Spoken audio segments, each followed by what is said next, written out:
Bom, gente, vamos ver se a gente consegue fazer o nosso estudo, mas pelo jeito o pessoal está dando retorno aqui que está travando um pouco, se não vai comprometer muito, tá? Vão me dando aí o retorno para ver, provavelmente deve ser então aqui a internet da minha casa, porque estava tudo bem, né? Vamos ver se a gente consegue.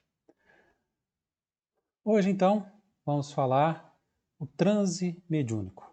Tema 4 do livro da Federação Espírita Brasileira, Mediunidade, Estudo e Prática, Programa 2, Módulo 2, Mecanismos da Mediunidade. Hoje eu vou falar do transe mediúnico, propriamente dito, que é o nosso trabalho mesmo em si, o colocar a mão na massa na hora que a gente consegue essa sintonia com o plano espiritual. Então nós vamos ver aí como que se dá isso, como lidar, comportar no ato do transe mediúnico, né? Bom, transe mediúnico é um estado alterado, ampliado da consciência. Toda e qualquer atividade mediúnica se processa estando o médium numa condição psíquica especial, chamado transe, né? Então, o conceito de transe, etimologicamente falando, traz o significado, sabe de quê? De crise, de momento crítico. Olha só. Então é um estado especial entre a vigília e o sono, entre o acordado e o dormindo, né? Onde que, de alguma sorte, vai abrindo as portas da consciência. Nos abre as portas da consciência para que a gente possa ter esse contato com o plano espiritual, tá? Ele também é considerado como um estado de baixa tensão psíquica. Então, toda vez, né, que a gente consegue esse estreitamento do campo da consciência e faz essa dissociação. Tá? Isso é uma definição lá do Servino no livro Além do Inconsciente. Tá? Então, é uma baixa tensão psíquica. Quando a gente abaixa essa tensão, a gente entra em transe. Agora aqui são vários tipos de transe, né? Nós conseguimos perceber algumas coisas e nós vamos ver isso ao longo, né, dessa aula. Tá? O nosso objetivo aqui é o transe mediúnico, né? Conceito então de transe mediúnico. Segundo o psiquiatra espírita Jorge Andréa, o transe que mais chama a atenção, por ser absolutamente fisiológico, sem matizes de anormalidade e sem constituição, é aquele de característica mediúnica. No transe mediúnico, não há supressão total da vigilância, que pode estar bastante reduzida, tal como ocorre no estado de sonambulismo, pois o perispírito ainda permanece ligado ao corpo. O primeiro mito que a gente tem que quebrar aí é que a gente perde total controle quando a gente está no transe mediúnico. Isso não é verdade. A gente tem, ele é um transe absolutamente firme, até reduzir bastante, às vezes no estado de sonambulismo, tá? Mas a gente sempre vai estar em controle com o nosso, ligado ao nosso perispírito, ao corpo físico. Quem toma conta do corpo somos nós, os que estão encarnados, o dono do corpo. Então, não existe o que as pessoas falam, mais uma vez, relembrando aqui, não existe a incorporação. Dois corpos não ocupam o mesmo lugar no espaço. O que acontece é essa aproximação, essa sintonia que um vai influenciando o outro e pela expansão consegue fazer com que esse circuito seja fechado. Então a gente sempre vai ter controle sobre, né, o que está acontecendo com a gente, principalmente no transe mediúnico, pessoal. Aqui nós estamos falando de transe mediúnico nesse momento.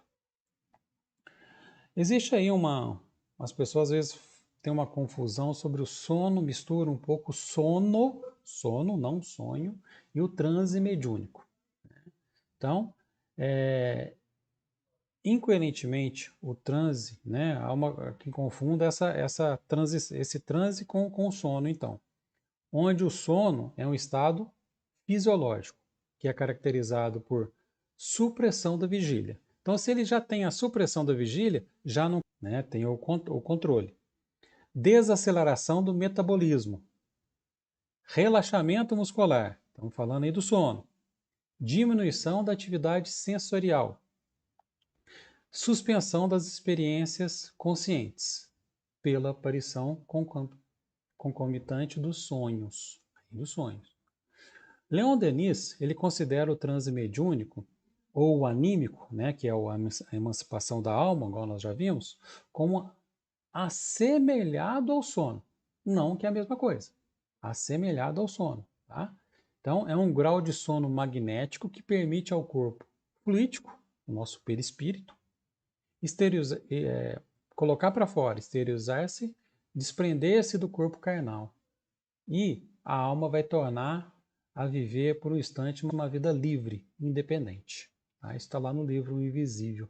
Então, ele só se assemelha, tá, ao sono. No transe mediúnico, não há supressão total da vigília. Tá? Ela pode estar, mais uma vez, bastante reduzida, tá? Mas o perispírito sempre vai estar ligado ao corpo físico. Tá? Nós temos que ter esse entendimento, porque muitas pessoas ficam com medo. Eu vou entrar em transe, vou me entregar e não vou saber o que eu estou fazendo. Vou passar vergonha, vou dar vexame. Não. Por isso que a gente tem aqui sempre ter essa educação mediúnica, para a gente saber o que está acontecendo com a gente. É claro que tudo em desequilíbrio vai fazer com que a gente caminhe por caminhos mais obscuros. Mas à medida que você vai tendo controle e vai sabendo o que está acontecendo com você, esse transe passa a ser uma coisa bem natural. E até para a gente entrar nesse transe e sair dele. A classificação do transe, então, com relação à forma. Tá? Com relação à forma. Antes disso, pessoal, vou passar para vocês aqui um videozinho contando como que foi o primeiro transe do Divaldo Pereira Franco. Como que foi o primeiro transe dele, antes da gente entrar nessas classificações aí de transe espontâneo, provocado e patológico. Como é que foi o primeiro transe do Divaldo? Vamos ver, ele tem uma narração dele, juntamente com uma animação animada aí. Vamos nele.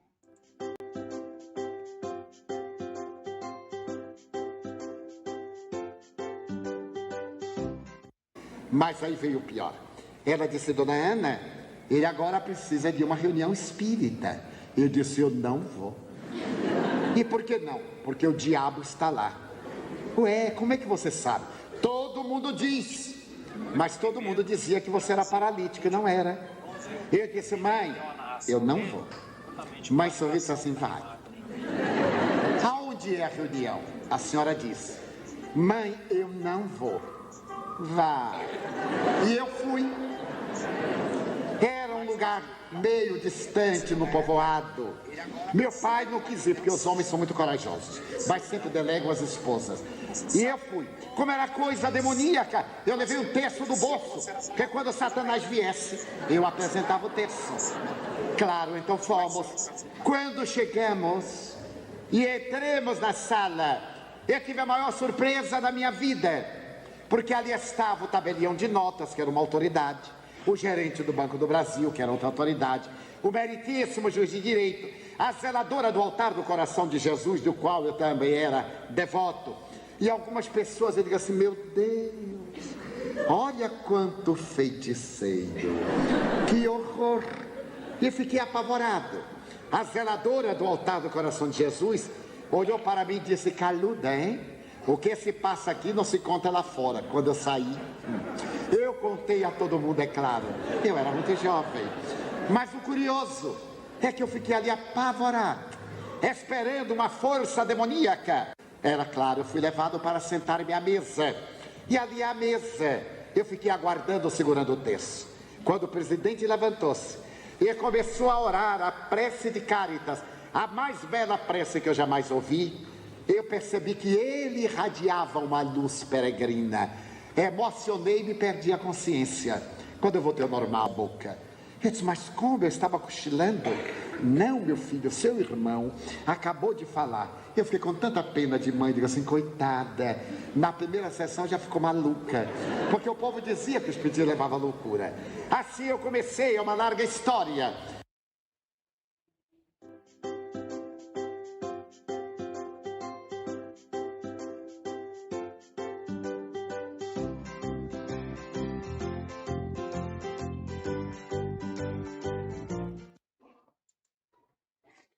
Interessante, né, pessoal? Essa aí foi o primeiro transe do Divaldo, totalmente, né, aleatório, digamos assim. Começou a ter né, as manifestações lá, algumas as sensibilidades, e ele foi levado para um centro espírita, onde teve já de cara o seu primeiro transe mediúnico, sem saber o que estava acontecendo. Então, como isso pode acontecer com todos nós que nos colocamos à disposição para fazer o trabalho junto à mediunidade, tá? Então, com relação à classificação do transe quanto à forma. Então, nós temos aí três tipos: o espontâneo, o provocado e o patológico. O espontâneo, então, são os fenômenos anímicos. O que são esses fenômenos anímicos? Os sonâmbulos, os sensitivos em objetos, psicometria, espontânea, né, começa a pegar fogo lá, espontaneamente, sem que ninguém, né, provoque. Então, essa é uma mediunidade, um fenômeno anímico, pirogenia e espontâneo. Tá? O provocado, mediúnico, mesmérico, nós vamos ver o que é isso, o hipnótico, o farmacógeno, né, onde cada um tem aí uma provocação, né, uma provocação. O patológico, aí a gente pode perder e perde a condição da vigília, do controle, porque ele é patológico. Aí vem a epilepsia, os transtornos mentais, o coma, e aí também tem o delírio febril, né? Quando está com febre lá 39, 40 graus, a gente começa a entrar num transe, um transe patológico, né? A gente perde a consciência. Traumatismo craniano, então tudo que é de forma patológica. Nestes casos a gente acaba perdendo a consciência sim, porque a gente está fora de si, certo? Bom, vamos dar uma olhadinha. Eu trouxe aqui alguns exemplos do provocado, que é o que a gente tem condições de lidar com ele, tá? Por exemplo, o provocado, transe mediúnico. Ele é provocado por um espírito, por isso que ele é provocado. Tem gradações que dependem do gênero da mediunidade.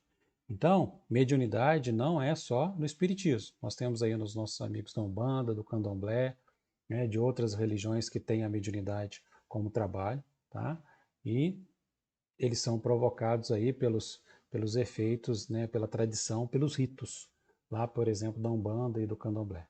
Já no Espiritismo, né, não existe esses ritos, não, é mais pela a condução kardeciana, ela não tem essas induções, né, pela música ou, né, pelo cheiro, fumo, essas coisas, tá? Mas nas outras religiões, né, principalmente na Umbanda, coisa, eles utilizam isso. Não estou falando aqui que é certo ou que é errado. Eu estou falando que na doutrina de Kardec, kardeciana, não tem esse tipo de trabalho, tá? De provocação. Já o hipnótico, como o próprio nome diz, é uma variante do processo do sono, sono conduzido, inibição da atividade consciente. Tá? Então, o hipnótico, ele tem a inibição da atividade consciente. Através da hipnose, consegue inclusive consultar ou verificar vidas passadas. Né? Mas, o anímico sonambúlico, tá? É provocado pela própria pessoa ao se desligar parcialmente, consegue desdobrar e ir até locais para fazer o trabalho mediúnico. Através de cantos mântricos, gregorianos, de pontos, etc.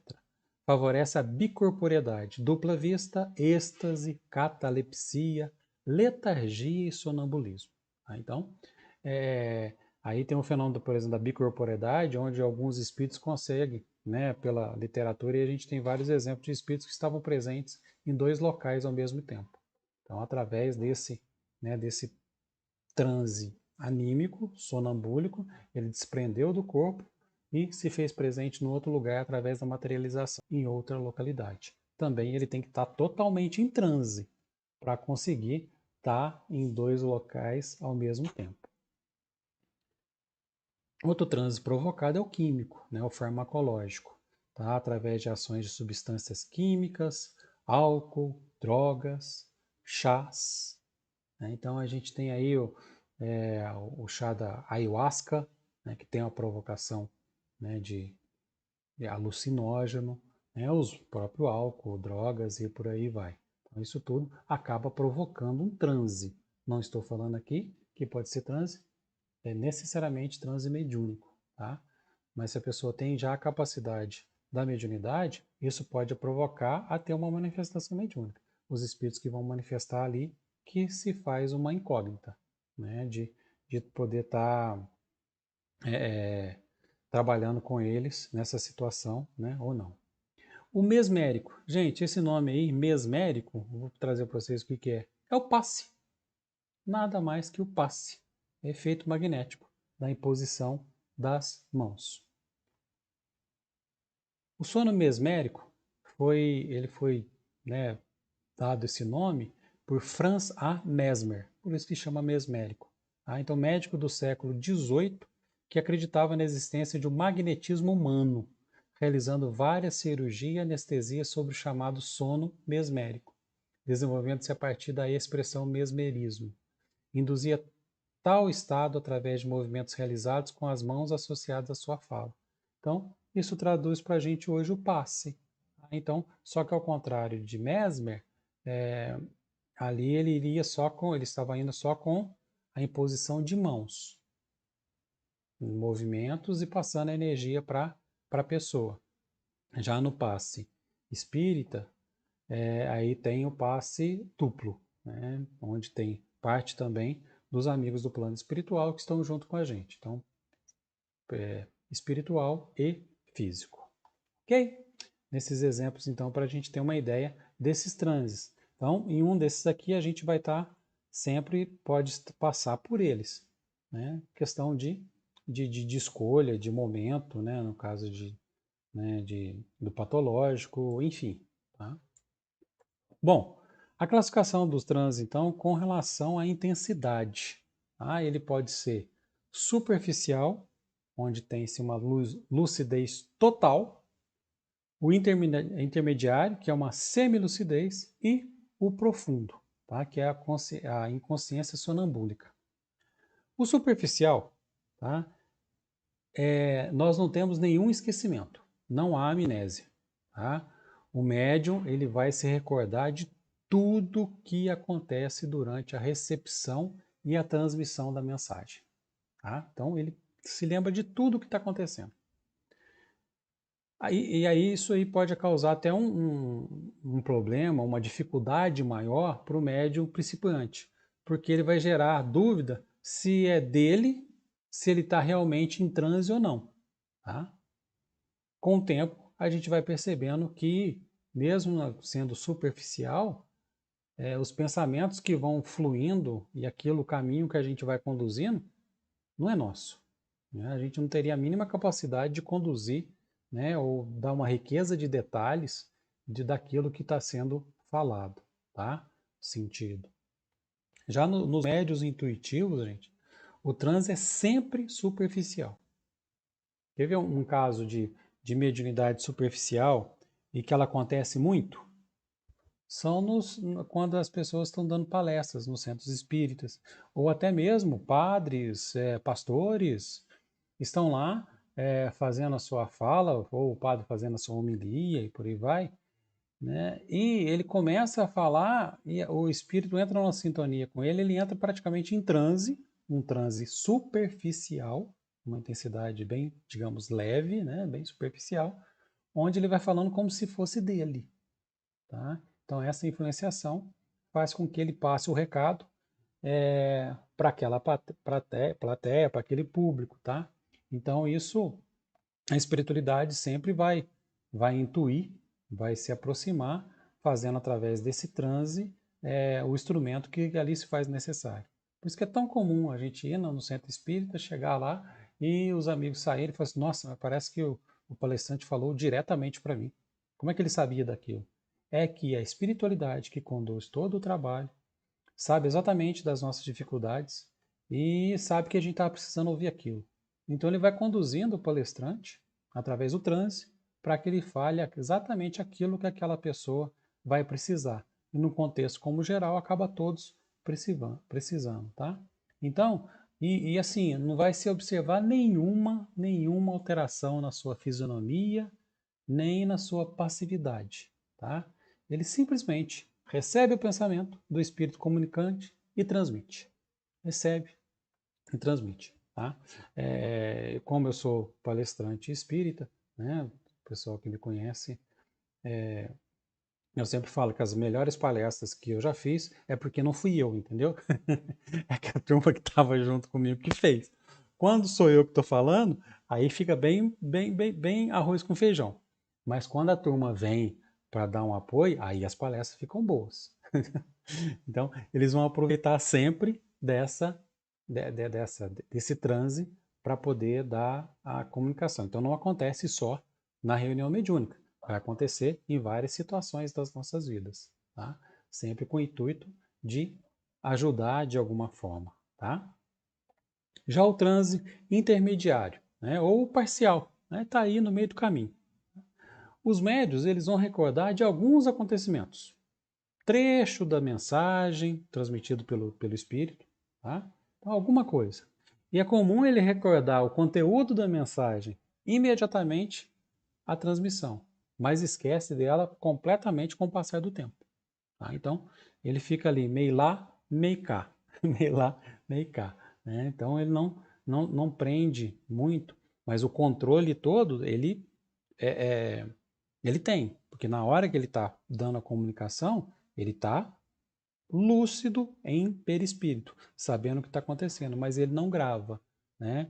Ele vai aumentando mais esse afastamento do perispírito, deixando com que o espírito comunicante se utilize mais, né, do seu corpo físico, da sua fala, da sua percepção, para que possa dar o recado. Então passa por ele, pelo filtro do médium, mas ele não acaba não se lembrando. Interessante. Por exemplo, comigo, e algumas vezes, como que isso acontece?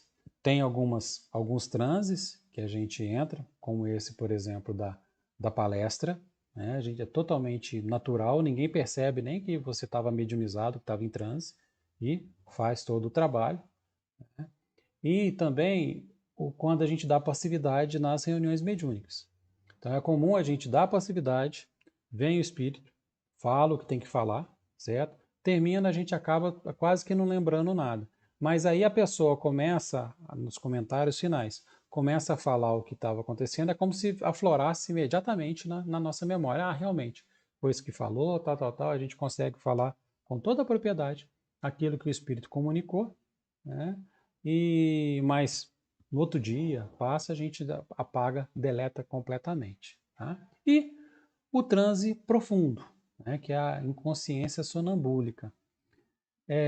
Nessa condição, nesse transe profundo, a mensagem mediúnica e os outros acontecimentos raramente chegam à consciência do médium. Tá? Consciência. Tá? E se alguma coisa vai escapar, as lembranças são quase sempre fragmentadas. Tá? Nesse transe mediúnico, o médium ele não perde totalmente a condição com a consciência. Tá? O médium entra no estado de maior passividade. Tá? Isso é muito comum nos estados, nos médios sonambúlicos psicofônicos. Por exemplo, pessoal, alguns médiums têm essa característica de ter o transe quase sempre profundo, quase que inconsciente, tá? Mas ele não vai perder a ligação total com a consciência. Ele vai meio que ficar policiando, através do seu perispírito, através do seu espírito, aquilo que o espírito está está fazendo. Só que ele tem a condição, mais uma vez, se ele se afastou um pouquinho do intermediário, ele se afasta do corpo físico, digamos assim, né, dessa ligação, um pouco mais, deixando, né, com que o espírito ali consiga ter a sua manifestação mais por completo, tá bom? Mas em todas elas, o transe é verdadeiro, tá? A comunicação é verdadeira, seja ela superficial, intermediária ou profunda. Cada um tem uma característica e cada um no trabalho. Tá? Mais uma vez, usando o meu exemplo, eu já tive casos, a maioria das minhas manifestações, quando tem passividade ou até mesmo na doutrinação, né, é superficial, caminhando para intermediário e algumas vezes profundo. Algumas vezes profundo. Tá? Aí vem uma pergunta lá do Livro dos Médiuns que a gente tem que ficar bem atento, ou deixar bem claro para a gente. O médium, no momento em que exerce sua faculdade, está no estado perfeitamente normal? Né? Muitas pessoas se preocupam com isso. Algumas vezes está no estado de crise, olha aí a crise de novo, mais ou menos pronunciado. É isso que o fatiga e é por isso que necessita de repouso. Porém, frequentemente seu estado não difere sensivelmente do estado normal, sobretudo nos médios escreventes. Olha só, gente. Então, para a gente poder ficar mais tranquilo com relação ao trabalho mediúnico, a gente está no nosso estado quase que normal, sensivelmente normal, tá? Principalmente quando tem psicografia. A pessoa que está psicografando ali, praticamente, ela está num estado de consciência. Existe o caso de psicografia mecânica, onde o espírito vai manifestar, aí já é no transe praticamente profundo, vai utilizando a mão do médium e ele vai psicografando. Tá? Então, podem ficar tranquilos que, no caso das nossas manifestações, no nosso transe, a gente vai estar quase que no estado próximo do normal. Aliás, gente, nós já não somos normal, né? Nós já somos bem mais para desequilibrado do que para normal. Então, tá tudo certo, não tem nada de errado nisso. Tá? Aqui ele fala de fadiga, né, de cansaço, por isso que a gente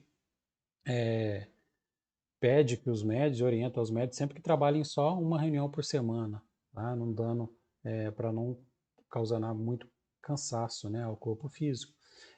Da mediunidade, a que mais sobrecarrega o corpo físico são nos fenômenos de materialização, onde tem um desgaste muito grande pela doação de ectoplasma.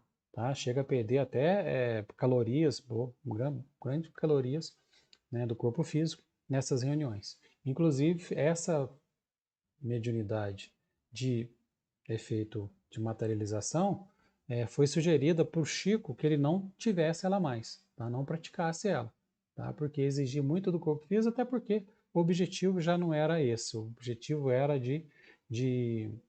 da continuação da codificação da doutrina espírita. Tá? Bom, fazendo um link aí da nossa aula passada, que foi a concentração e o transe, a gente tem os seguintes estágios aí da concentração, tá? Que no transe não tem como não passar por ele. Primeiro, o relaxamento, né, que vai alcançar o corpo físico. Depois tem a abstração, que a gente vai desligar-se do mundo exterior, ficar mentalmente no ambiente da ação, lembra lá da aula passada? A interiorização, abstrair-se dos conteúdos psicológicos, emoções e pensamentos, ou seja, colocar o foco mesmo ali no ambiente. Fixação da mente, focar o objetivo da reunião e quietação mental, redução de pensamentos, onde vai ensejar a sintonia com o espírito comunicante. Então isso aí é um link exatamente do que acontece, né, quando a gente entra numa concentração, numa reunião mediúnica, esse processo de concentração, já para poder ter o quê? O transe.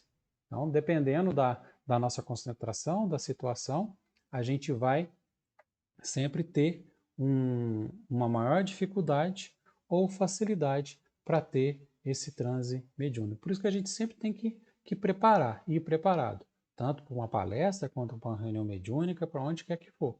Porque se a gente já começa essa concentração, esse preparo, esse estudo, a espiritualidade já vai estar do nosso lado e já vai utilizar-nos da melhor forma possível para poder executar o trabalho.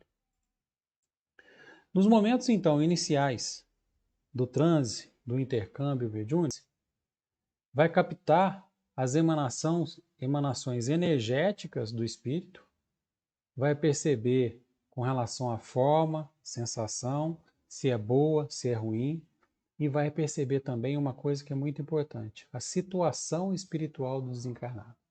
Então, na hora que se dá esse transe, o médium tem exatamente esse sentimento nele de como que é a situação espiritual do desencarnado. Se é um espírito que já está num estado de desequilíbrio, de sofrimento, ou se está sentindo alguma coisa muito boa de um espírito superior a nós, né? E esses fluidos magnéticos, ele podem produzir o efeito que de entorpecedor, né?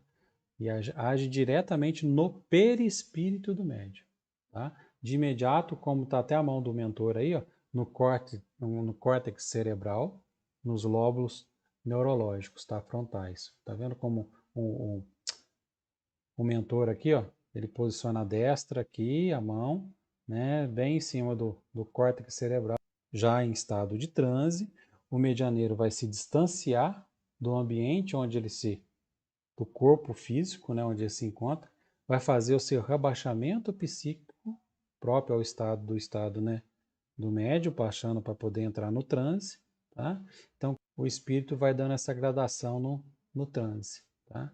E o médio ele vai viver em dois planos da vida, tá? De acordo com o grau da indução desse transe, tá? Que pode se afastar do plano físico ou não. É muito comum que os médios acabam falando para a gente no final, falam assim, Robin, eu fui embora, eu não fiquei aqui não. Eu fui embora. Na hora daquela manifestação ela estava longe, né? Porque eles trabalhos até fora da casa mesmo. Aliás, os trabalhos acontecem praticamente quase todos fora da casa com o amparo dos amigos do plano espiritual. As etapas do transe mediúnico. Primeiro, então, preparação, concentração, expansão do campo, comunicação. Então, preparação, o clima psicológico do médium, as boas emanações fluídicas e uma leitura adequada, né? Onde o ambiente físico, que é o local tem que ter um local para reunião tranquilo, silencioso, limpo, agradável, com uma luminosidade bem indireta, uma música suave, se possível, não é obrigatória, e uma conversação digna entre todos ali que vão começar o trabalho. Isso tudo vai influenciar sobremaneira no transe do médium, né? Essas emanações fluídicas também, né, que são as energias irradiantes da prece, das mentalizações, né, as radiações mentais dos médios que estão ali, associadas às energias do plano espiritual, tá?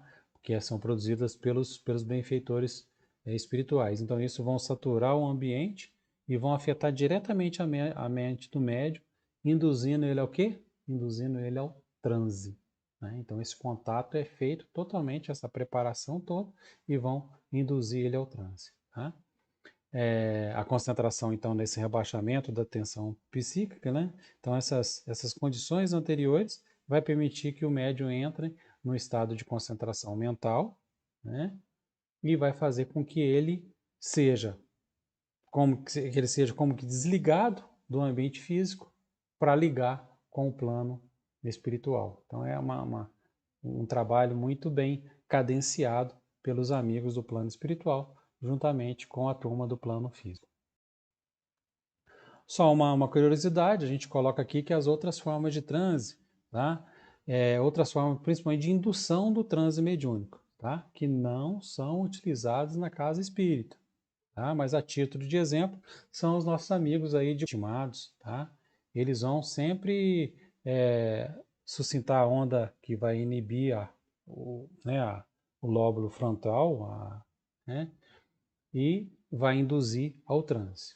Na metodologia kardeciana, vale-se de recursos verbais ou psicológicos, tá? Também dirigido aos lobos frontais. Então, como nós dissemos aqui um pouquinho antes, a leitura adequada, né, ações, bons pensamentos, É isso que é a conduta kardeciana, tá? Em outros cultos, principalmente nos afros brasileiros, isso acontece pela indução da música, né, do ponto, tudo cadenciado, tá? Então, cada um com a sua forma de manifestação, com a sua forma de entrar no transe mediúnico, tá? Bom, o transe, então, propriamente dito, a gente vai passar aí pela sintonia mental, acessa a memória do captar as ideias e o sentimento do espírito comunicante, junta aos seus e torna isso um fluxo contínuo. Tá? Então, capta a intenção, emoção, estado psicológico, tá? Outras características também da personalidade do espírito comunicante. Tá? Ele vai ter até a sensação do que está acontecendo, a noção do que está acontecendo ao seu redor, no grupo mediúnico. Mas, se o seu transe, claro, for mais superficial e parcial, né? E porque ele vai estar ligado sempre à comunicação, à presença e à comunicação do espírito. Depois disso, tem um fenômeno também, uma situação que acontece o acesso à memória do médium. Os espíritos, para transmitir com mais clareza as suas ideias, ele vai acessar a memória do médium, acessa o arcabouço do médium. Tá? E ele pode ser realizado em duas situações. Uma pelo espírito comunicante, que com a anuência do médium, que está ali junto do teu corpo, que é o dono do corpo, né, ele acessa a memória do médium. E outra pelo espírito necessitado com auxílio do trabalho em conjunto das entidades, né, dos espíritos esclarecidos que vão dar permissão para que ele possa acessar os arquivos do médium. Tá? Então, isso e tudo ele consegue acessar a memória daquilo que pode ser aberto e lido para poder ter uma maior dissociação psíquica, transe profundo, tá, gente? É o momento em que o médico concorda efetivamente com a comunicação do espírito. Aí se fecha o transe mesmo, digamos assim, né? Que aí ele começa, ele concorda, fez toda essa sintonia, entrou no transe e começa a transmitir, né, àqueles que ali estão as suas ideias e os seus sentimentos. Então, esse processo todo só se fecha, o transe provocado, mediúnico, ele só se fecha com a aceitação, o de acordo do médium, em comunicar aquilo que o espírito está ali transmitindo para ele. Tá? Ele pode entrar numa sintonia e simplesmente não dar passividade, tá? E não concluir o transe e sair desse transe sem ter feito o trabalho como um todo. Eu trouxe aqui só uma pontuação sobre o transe mediúnico e hipnótico. Está lá no livro Entrevistas, do Emmanuel Chico. É uma forma que o Chico, né, traduzia, explicava como que ele ficava nesse transe mediúnico meio que hipnótico, tá? Em verdade, eu não sei as palavras, não tenho conhecimento do desenvolvimento verbal daquilo que o amigo espiritual está escrevendo, mas eu me sinto dentro do clima do livro que eles estão escrevendo. Em 1938, comecei a ver uma cidade, depois vim a saber que era Roma. Havia jardins na cidade e aquilo me conturbou um pouco, causou-me certo assombro. Tendo perguntado, disse-me que estava escrevendo com ele como com alguém debaixo de uma hipnose branda. Eu estava no seu pensamento, conquanto não soubesse as palavras que ele escrevia. E assim sigo até hoje. Olha, então, a forma que é a psicografia do Chico. Né? Uma forma de hipnose branda, como se ele estivesse junto na mesma, né? Dentro do pensamento do espírito, aí no caso do Emmanuel, mas não sabia o que é a próxima palavra que ele vai escrever, porque não era fruto do seu pensamento, e sim fruto do pensamento do arcabouço do espírito, né, do Emmanuel. Então ele conseguia perceber todo o ambiente, né, que estava lá em Roma, tudo aquilo que estava envolvendo a história do Emmanuel, e conseguia colocar no papel. Essa então é um transe mediúnico hipnótico, numa hipnose branda. Bom, para a gente poder encerrar aqui, eu peguei algumas perguntas, está no livro Diretriz de Segurança, do Divaldo Franco e Raul Teixeira. algumas perguntas e respostas, só para a gente poder deixar aqui. Tem uma delas lá. Tem o médium inconsciente responsabilidade pelo que ocorra durante as comunicações? E o Divaldo vai responder. O fenômeno é sonambúlico, mas a comunicação está relacionada com a conduta moral do médium. Ou seja, a responsabilidade é toda do médium. Toda. Mesmo que seja inconsciente. Porque ele vai acessar o arcabouço do médium e a conduta moral do médium que vai fazer com que essa comunicação, né, seja coerente, né, e a responsabilidade é dele. Outra questão. De que dispõe um médium psicofônico consciente para distinguir seu pensamento do pensamento da entidade comunicante? E o Divaldo responde. O médium consciente dispõe do bom senso. Eis porque antes de exercitar a mediunidade, deve estudá-la. Antes de entregar-se ao ministério da vivência mediúnica, é-lhe lícito entender o próprio mecanismo do fenômeno mediúnico. Então, cabe a todos nós médios estudar, entender o que está acontecendo com a gente, para a gente poder distinguir o que é nosso e o que é da entidade comunicante. E por fim, por que acontece às vezes nas sessões mediúnicas não haver nenhuma manifestação? O que determina ou impede as manifestações? Isso é muito comum nas reuniões, às vezes não tem nenhuma manifestação. E o Divaldo vai responder: o baixo padrão vibratório reinante no ambiente. A sintonia psíquica dos membros da reunião responde pelos resultados da mesma. Então, todo aquele preparo que eu mostrei há pouco, né, vai também influenciar no transe, né, da reunião que vai acontecer e a manifestação dos espíritos que ali vão ser trazidos. Né? Então, e isso vai do preparo, da capacidade do médium, né, do padrão vibratório dele naquele dia. Às vezes o padrão vibratório de toda a equipe não dá condição de vir nenhum espírito para ser tratado ali, para ser atendido. Então não tem nenhuma manifestação. Então passa-se a reunião inteira sem ter nenhuma manifestação. Tá bom? Bom, gente, então eu acho que é isso. Tá? O transe mediúnico é o nosso, propriamente dito, a nossa manifestação mediúnica. Tá? Onde a gente passa aí por várias situações, nível médio, leve, superficial ou profundo, mas todos eles, cada um com seu papel, cada um com a sua finalidade. Sempre cabendo a nós, médios, a responsabilidade de estudar e de ter uma conduta moral onde vai nos credenciar a ter, né, a ter esse transe com melhor qualidade, atendendo sempre os desígnios do nosso Mestre Jesus. Ok, gente? Eu acho que eu vi uma pergunta que rolou aqui, deixa eu ver, foi do Anderson. Mas as pessoas que não conhecem o processo e estão vendo a novela A Viagem no canal Viva, têm medo de ficar como o personagem Theo, com a amnésia do período em que estiver sob a influência de um espírito. Bom, Anderson, isso é, mais uma vez, por falta de conhecimento. O médium que não tiver conhecimento, ele pode cair no desequilíbrio. Né? Tem um amigo nosso, né, o Kinka Toledo, ele sempre brinca com a gente. Brinca e uma brincadeira é uma verdade. Quando a mediunidade começou a fazer parte da vida dele, mais novo, ele teve duas escolhas no começo lá da vida dele. E já faz tempo, viu? Porque tá bem velho. Ele teve duas escolhas. Ou colocar uma camisa de força, ou ir para Umbanda. Certo? E ele foi para Umbanda.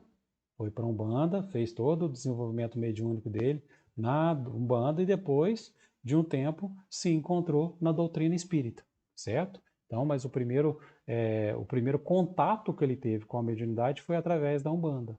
Então, se ele ficasse, ele fala, se eu ficasse longe disso, né, se eu ficasse longe da Umbanda, que foi o que ele não encontrou o espiritismo na época, né, então ele ia ter uma camisa de força, que é quase esse Theo aí da novela Viagem. Né?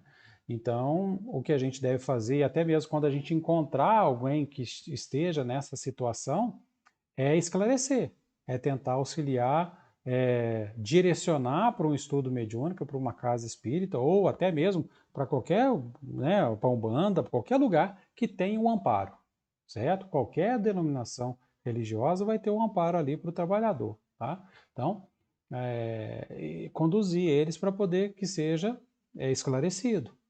Às vezes, no caso do Theo lá, é um processo de obsessão, né? Se não me falha a memória, que já faz um bom tempo que eu assisti essa novela, né? Então, é um processo de obsessão que tem uma influenciação muito grande em cima dele. Então, aí o tratamento ele tem que ser, né, tem que ser conduzido ao tratamento e depois conduzido ao desenvolvimento mediúnico. Pode ser até um processo mais específico, só uma obsessão, e depois isso some, não vai ser um transe de uma mediunidade de trabalho, tá? Que vai aquele médium, né, aquele espírito, né, no caso igual ao TEL, vai seguir na sua vida, né? Um processo que é atendido e depois isso se encerra, tá? Então, pode sim, Anderson, ocasionar aí um medo nas pessoas, né? Mas assim, as pessoas têm muito medo ainda do espiritismo por falta de conhecimento. Confunde muito o espiritismo com as outras doutrinas que têm mediunidade também, né? Então, pensam, vê uma coisa e pensa que é de outra forma, e por aí vai fazendo, formando opiniões por aquilo que não conhece. Por isso que é tão importante a gente estar procurando entender. É o que eu falei aqui lá no comecinho do nosso estudo. Talvez muitos que aqui entraram nesse estudo estão com a gente até hoje. A gente aqui já está na aula de número 40, passando por muito conhecimento, e pode chegar ao final, pode falar assim, Robin, obrigado, não é isso que eu quero. Claro, né? Não é isso que eu quero, mas vai levar ao conhecimento. Vai levar à forma que acontece, né? Num transe mediúnico, numa comunicação mediúnica, tá? Bom, eu acho que é isso, pessoal. Vamos então, mais uma vez, para a gente poder encerrar o nosso estudo, vamos fazer a nossa vibração, rogando um amparo, e eu peço para todos que estiverem numa situação melhor, né, que possam se colocar na situação de doadores, e aqueles que não estiveram na situação tão boa, que se colocam na situação de receptores das energias proferidas, né, pelos amigos do plano espiritual.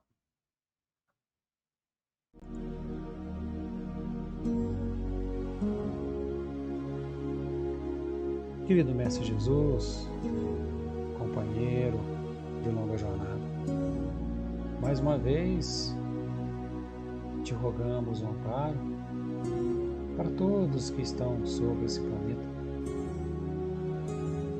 procurando resolver aquilo que os machuca, procurando refazer o caminho já destruído pela ignorância, pela falta de experiência da vida. Que mais uma vez possamos de alguma forma auxiliar, abraçando todos aqueles que se encontram numa situação difícil, abraçando todos aqueles que encontram em sofrimento, mesmo sabendo que cada sofrimento é um ensinamento que nós temos para as nossas vidas. Que a tua mão, que o seu amor se faça presente, principalmente nesse momento de enfrentamento dessa pandemia, onde nos encontramos muito frágeis, tanto mentalmente quanto fisicamente. Que os hospitais sejam iluminados, continuem sendo amparados pela tua misericórdia e pelo teu amor, e que possamos nós outros nos colocar nos chamados. Se conosco, Senhor, agora e sempre. Que assim seja, meu Pai.